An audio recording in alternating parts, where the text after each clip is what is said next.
Hi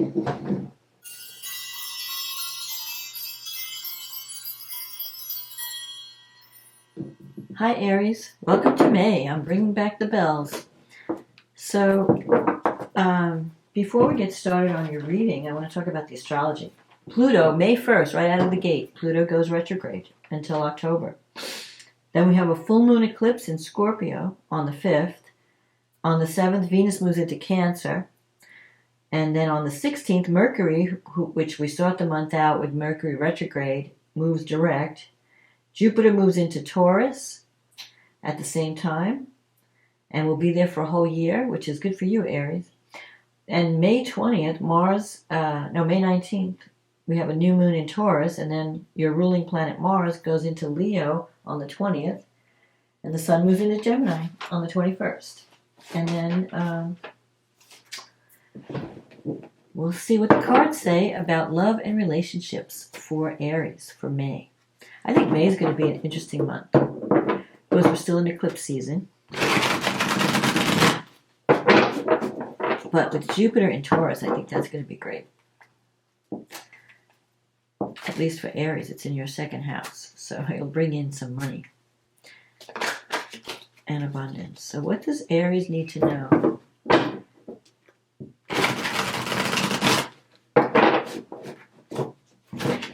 About love and relationships. These cards are new, so they're sliding all over the place. For Aries, what does Aries need to know about love and relationships for May 2023? What is coming up for Aries? What does Aries need to know?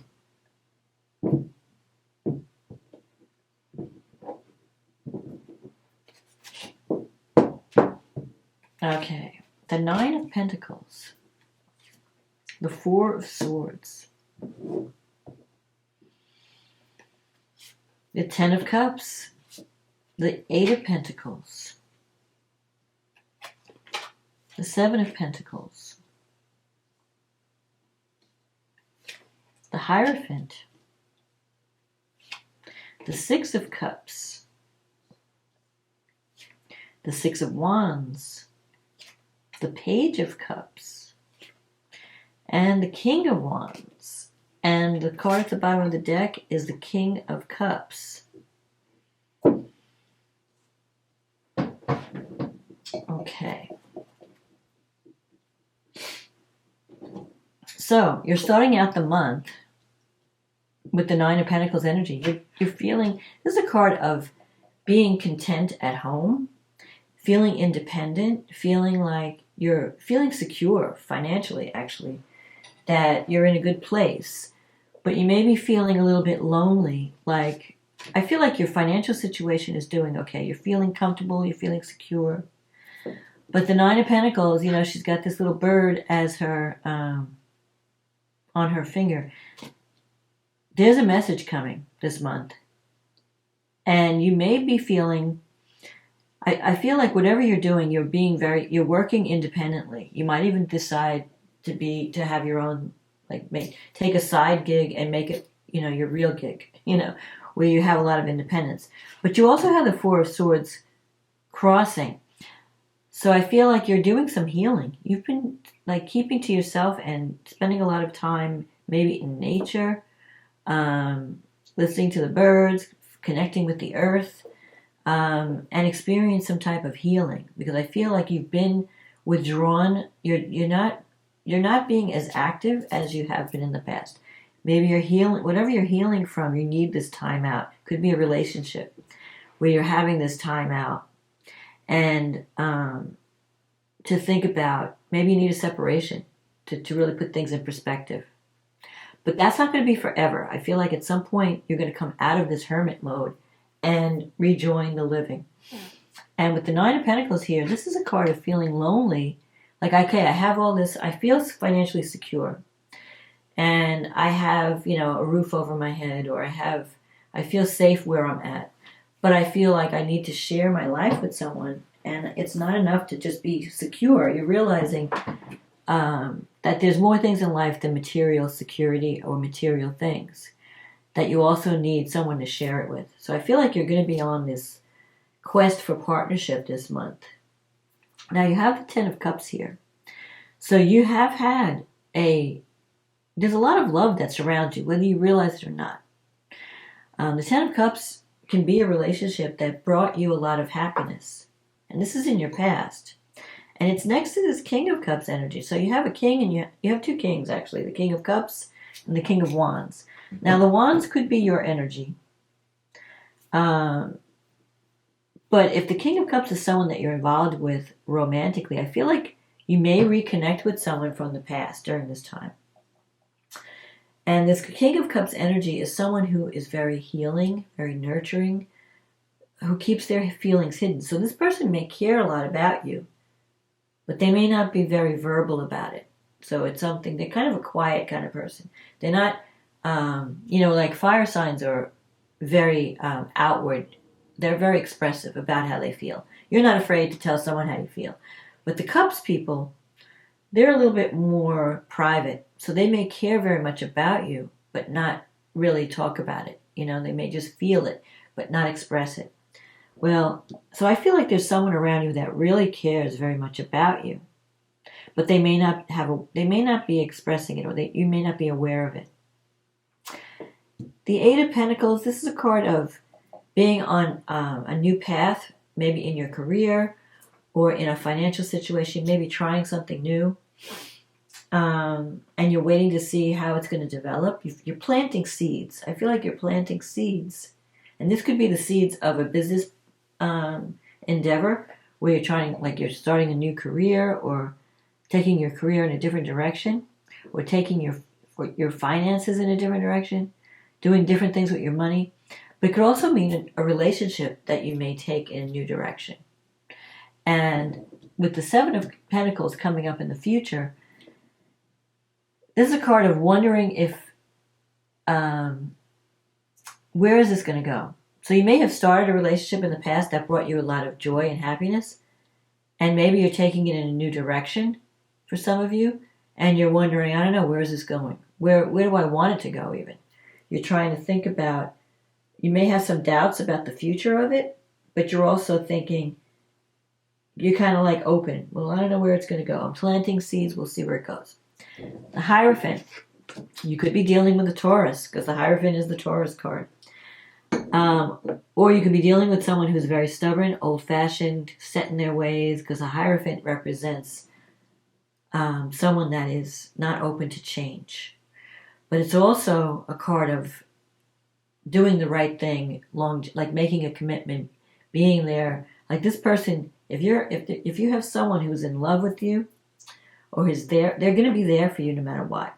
The Hierophant is stability, security,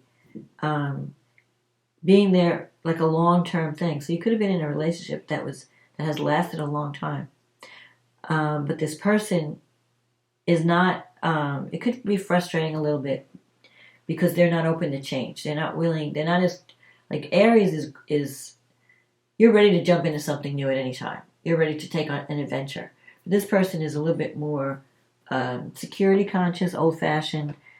They're not, so if they're looking for a relationship, they're looking for commitment, marriage. And that could be the Hierophant. So you could be thinking, do I want to commit to this person? Do I want this relationship to be more permanent? So this is something you might be thinking about, because I feel like you're tired of being alone. And you want something, you want more, you're looking for security in relationships right now. And you want to know that someone is going to be there for you for the long haul. You're not really, I feel like you're moving away from the dating scene and looking for something where you can make a commitment. Now, you have the Six of Cups here in your negative thinking sector. Six of Cups is healing from the past, connecting with someone from the past and making the future better, or learning lessons from the past and making the future better. So you may decide to reach out to someone, either you might be reaching out to someone, or someone might be reaching out to you. Because I feel like this King of Cups, you have the page here. So a message is coming. A message of love is coming in. And it could be from someone that you know from the past. If it's someone, it could even be from a past life where you have some type of karma with this person. Where like the minute even if you meet them for the first time, you may feel a sense of familiarity, or a sense of, like, I feel like I know you. even though we've just met. That's the Six of Cups energy. And especially with Mercury retrograding this month, it could bring people from lovers from the past, friends from the past. But it's in your negative thinking sector, so maybe you have some doubts about if this is going to work again.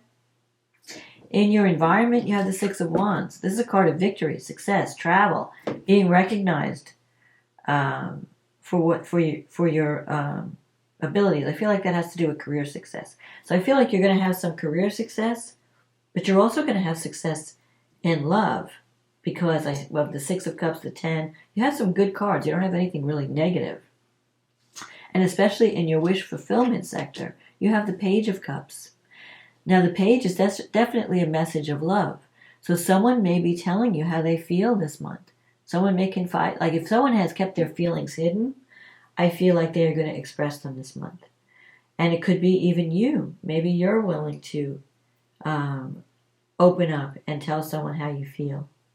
Because the page can also be a child. So if you've disconnected from a child may reach out. And then the outcome is the King of Wands, which is it could be your energy, and it's a card of taking a leadership role, taking charge. Now this King is looking to the past, so you might be really, looking at the past and different relationships, and thinking maybe you're remembering someone that you broke away from, that you've been separated from, and you're thinking about how good it was, and you're wanting to reconnect. And I feel like it's possible that you could be reconnecting with someone from the past, and maybe discovering that you still have feelings for that person, like you have feelings for each other. And maybe you're thinking about making a commitment. So I think if you're starting the month off in isolation, feeling lonely, feeling cut off, feeling the need for a time out to heal, to evaluate everything and where you're going with your life and in love, or even if you're in a current relationship, where do you want to take it? Do you want to make it a commitment? Do you want to reveal your feelings for someone? Is someone going to reveal their feelings for you? I feel like if you reveal your feelings for someone, it will go in a positive way. And I feel like even though you're doubting it, reconnecting with someone from the past that maybe you've had a separation, you've separated from, can lead to a deeper commitment. But you're going to have to be, I feel like you're going to have to take the initiative. You're going to have to take the leadership role. Because I think this person, the King of Cups, they're more of a passive energy. They're waiting. They're sitting there saying, okay, I'm here. You have to let me know. You have to break the ice. You have to let me know how you feel. I'm not going to go out on a limb because they have a fear of rejection. So they're not going to put themselves out on a limb. You have to go out on a limb. And Aries, you have the courage to do that. So I don't have a problem. I'm not worried about you going out and getting what you want. But it could be that you're reevaluating things this month and trying to decide, what do I want? Who do I want to go for? Do I want to reconnect with someone from the past? Can this relationship work? Do I want to take it in a new direction? Do I want to make a commitment? So those are the issues I feel like you're going to be dealing with in May. And let's see what the angels have to say for Aries. So some of you could be dealing with a water sign or someone who's very emotional. Others can be dealing with an earth sign like Taurus. But I feel like you're ready you're ready to be healed. You're going through some type of healing this month, and that's going to improve your relationship in some way. Okay, what does Aries need to know? Surrender.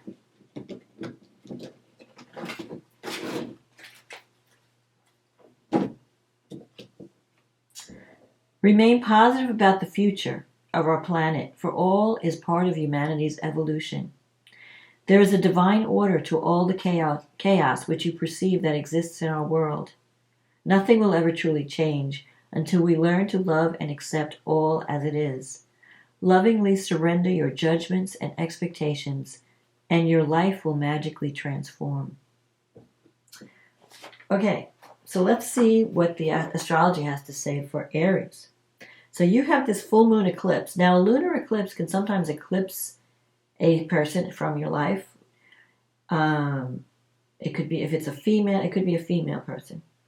But it can also bring closure to a situation. It can bring enlightenment and closure. So it's not always, oh, something's going to end. I mean, it's possible something could end, but it could also mean that you see the truth about something. You have an awakening or a realization. So this moon is happening in your 8th house. Now, the 8th house is the house, your money houses, because the sun is in the 2nd house with Mercury and Uranus. And the sun, this moon is conjunct Mercury and Uranus. So that is a message coming. Uranus brings surprises. So something that you never expected in a million years may happen. You may hear from someone you never thought you'd ever hear from. Someone, you may receive a message you never thought you'd ever hear, like maybe someone that's telling you that they care about you, and you can't believe it. But the 8th house is the house of sex, death, transformation, other people's money. So something surprising could happen through a partner's income. If you're in a committed partnership, maybe your partner gets an influx of money, a sudden influx of money that you weren't expecting. Or there could be where you can pay off debts, taxes, and any kind of, it could be an inheritance, it could be a lottery winning or some kind of financial windfall. Because the 8th house represents resources, not the money you make, the money that you get from a partner or from another institution like a bank. With the 2nd house, though, that has to do with security, financial security. It has to do with self-esteem. It has to do with what is it that you need to feel safe. So I feel like this full moon is going to bring something to the surface around your need for security. Maybe you're going to realize, I can't go it alone. Because Aries is kind of like a lone wolf at times. You feel like, I don't need anybody. I can charge into the, I can be, just charge into the next adventure. I can be alone. I can be on my own. I don't need anyone. I think you're going to realize this month that you do need people, that you can't be isolated, that it's good to have someone there for you, whether it's a partnership or a friendship. You need the security of knowing that someone is there for you. And you're going to find out. I feel like someone's going to reveal their feelings for you. You have Mars trining this moon. Mars is in Cancer, in the 4th house. Now, Mars is weak in Cancer. So if you're angry, you might be fighting with someone that you're living with. You feel like there's tension there. But Mars is also stirring up your need for home and security and nurturing. Maybe you feel like you need to be nurtured. You need to share a home with someone. So maybe you need to be less independent this month and be willing to compromise. Be willing to work out your differences through communication. You have Mercury is in Taurus, and it's going to be conjunct the North Node, also in Taurus. And Jupiter, even though Jupiter's been in your sign for a year. It's been in and out, went into Pisces, and it's in Aries. Now it's at the 27th degree, but it's close enough to be a conjunction with the North Node. It's only like a few degrees away, like 6 degrees. So it's considered an out-of-sign conjunction. And Jupiter in your 2nd house, when Jupiter moves into Taurus later in the month, it's going to bring an influx of money and prosperity. And Jupiter conjunct the North Node is saying it's time to take a chance. It's time to follow. It's time for you to realize that your next adventure is going to be surrounding working on self-esteem issues, working on security, working on feeling nurtured. Maybe you might even want to share a home with someone or look for someone that you feel like can be like a relationship that's nurturing, that's got your back, that's taking care of you, that makes you feel good about yourself. You have the luck of Jupiter at this time because Jupiter is... So I feel like you're going to be hearing some good news about money, one way or another. Also, you have Saturn in the 12th house, and it's sextile Mercury and the North Node. Saturn in the 12th house, you're finishing up some karma. You're ending a cycle with Saturn. And in the 12th house, that has to do with psychological issues, baggage that you carry, that you've carried for a long time. It's time to release it. Feelings of inadequacy or self-worth issues. So I feel like you're going to be dealing with self-worth issues this month as well. and maybe letting them go. Feeling like, if you've been feeling like I'm not good enough, maybe you had an authority figure make you feel like you weren't good enough. They were very hard with you, and it has affected you on a psychological level, and you've been carrying that programming your whole life. With Saturn in the 12th, it's telling you it's time to release it. It's time to go deep into that area and let it go. You have Venus is in the 3rd house. Venus is in Gemini. It's sextile Jupiter. So I feel like there's going to be some type of, with the 3rd house has to do with friends, but also relatives and siblings. You might be hearing from people from your family that you haven't talked to in a long time, and they may have some good news for you. I feel like you're going to get a boost. If you've been feeling depressed or isolated, I feel like you're going to get a shot of positive energy this month through your connections with others. So you're going to be you need to come out of that hermit mode and connect with people again. Venus is squaring Neptune. You have Neptune in the 12th house. Now, Neptune in the 12th house is strong because Neptune's in Pisces. It rules Pisces. It's the modern ruler of Pisces. The ancient ruler is Jupiter. Neptune in the 12th house, you've been doing a lot of soul searching and trying to find like a spiritual path that you can relate to.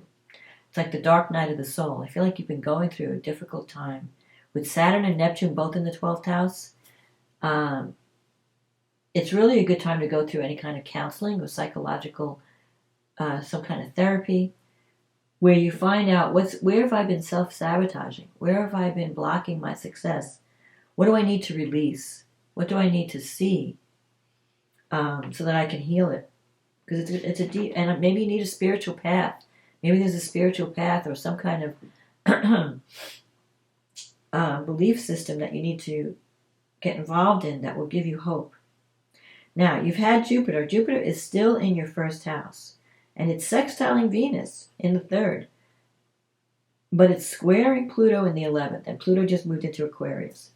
Now, Jupiter is so close to Taurus that it's squaring Pluto in Aquarius. Normally, Aries and Aquarius would be a positive aspect, but Jupiter's at the very tail end of Aries. It's getting ready to move into Taurus. So it's been giving you confidence and optimism to go after what you want while it's in the 1st house. It's been giving you opportunities. The problem is, are you taking advantage of these opportunities or are you sabotaging the opportunity? I mean, luck is knocking at the door. So don't screw it up is what Jupiter's saying, what I'm saying. Especially with Saturn and Neptune, you have to really look at what am I doing that's sabotaging my good luck? What am I, if the universe is sending me a good relationship or a good opportunity, am I doing anything that's screwing it up? Do I need to look at that? Am I being too independent? Am I not letting another person in? Am I not finding, nurturing others as well as, instead of just thinking about my own needs? I mean, these are the things you're going to be thinking about. You've got Chiron in the 1st house. It's time for healing. I feel like you're really going through this healing time. Mars is in the 4th house, so if you're living with someone, you're fighting. Either that or you're working on the house. The best way to deal with Mars when it's in the 4th house is to do something physical. So work out, do some reconstruction, redecorate, clean the house, spend some energy. It's sextile Uranus. So, Mars in Cancer is sextile Uranus in your 2nd house. So I feel like there's going to be some, I'm telling you, I keep seeing the same pattern. There's going to be some surprise development around money that's going to change your living conditions in some way, and change your relationships in some way. But you're going to come out of it feeling more secure. But it's going to be sudden and unexpected. Mars is also trining Neptune. So this is a good time to make a dream real. If you have something that you've always wanted to do, I feel like you're going to get the money to do it. Something is going to come about. It may not be through your money. It may be through a partner's money. But something is going to change and shift that's going to bring new hope and security. Then we have the new moon in Taurus. And this new moon is in your 2nd house. That's on the 19th. And before that happens, Venus moves into Cancer, your 4th house of home. So things are going to get better after the eclipse. I feel like things are going to get better if you're living with someone. You're going to have better living conditions.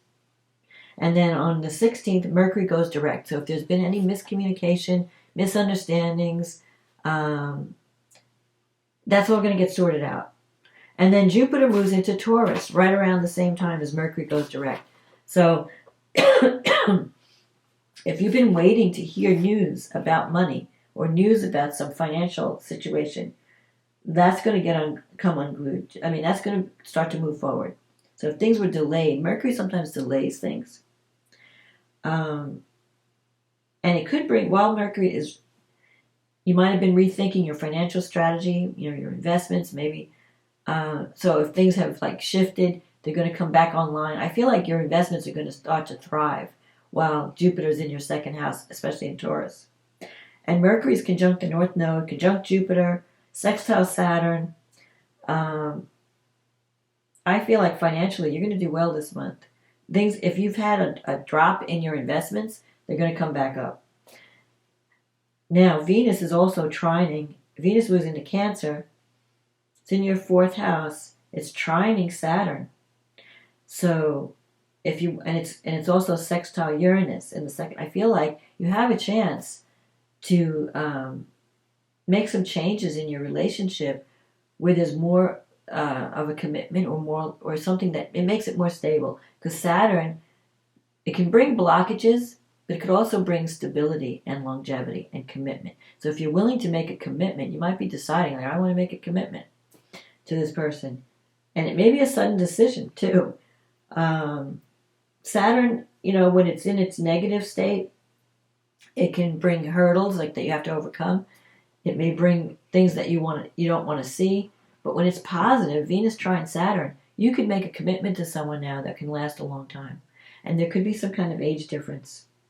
Maybe one of you is either older or younger, and one person is more like a parent to the other, taking care of the other. You may see that person like a parent or a father or mother figure. But there are going to be some surprises around love, definitely. And whatever happens, you're going to feel more secure. So like something happens where you feel more committed or you feel more secure. So if you've been having worries about abandonment issues, that may change. Now the only thing you have to watch out for is Mercury squaring Pluto and Mars opposing Pluto. So at this new moon, Mercury will be squaring Pluto. You have to watch your communication style. You may be going over the top, too aggressive in your communication style, maybe being too stubborn. There might be some power struggles because you're thinking one way, your partner's thinking another way, and you don't want to give in. Mars opposite Pluto, you want to make sure you're not letting your anger get the better of you. Because Mars opposite Pluto, you may be feeling very frustrated, and you may blow up in anger. There's power struggles. So you have to learn how to compromise during this time. Mars is also squaring Jupiter. And, with Jupiter, you may have all these crazy ideas like, I want to do this, you think you can do everything. And your partner may not agree, and you may have some kind of confrontation over different ideology, different belief systems. Like you think you know what you're doing, they think they have a totally different idea. So you want to just don't be too forceful. Learn how to compromise and see things from another person's perspective. If you can learn how to meet someone halfway and not just, be reckless, you might be able to manifest something that you've been working toward for a long time.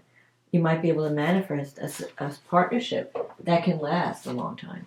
But there's going to have to be, there has to be some compromise. You can't always have it your way. And I feel like if you can work through the power struggle, and you may need counseling to do that because with all that 12th house energy, I feel like there's things that you're just not seeing. Everybody else can see it, but you can't see it. So you may need someone else to give you a different perspective so that you could see, how have I been sabotaging myself? What do I need to release from the past that's no longer serving me? A belief system, childhood programming. This is the season of eclipses. Partnerships are going to be important this year because the eclipses are moving into Aries and Libra, which will be in your relationship sector.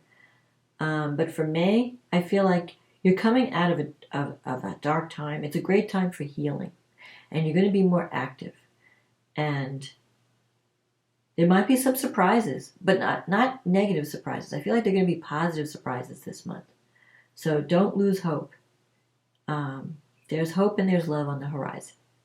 So that's my forecast, Aries. Have a wonderful May, and I'll talk to you again next month. Okay, bye now.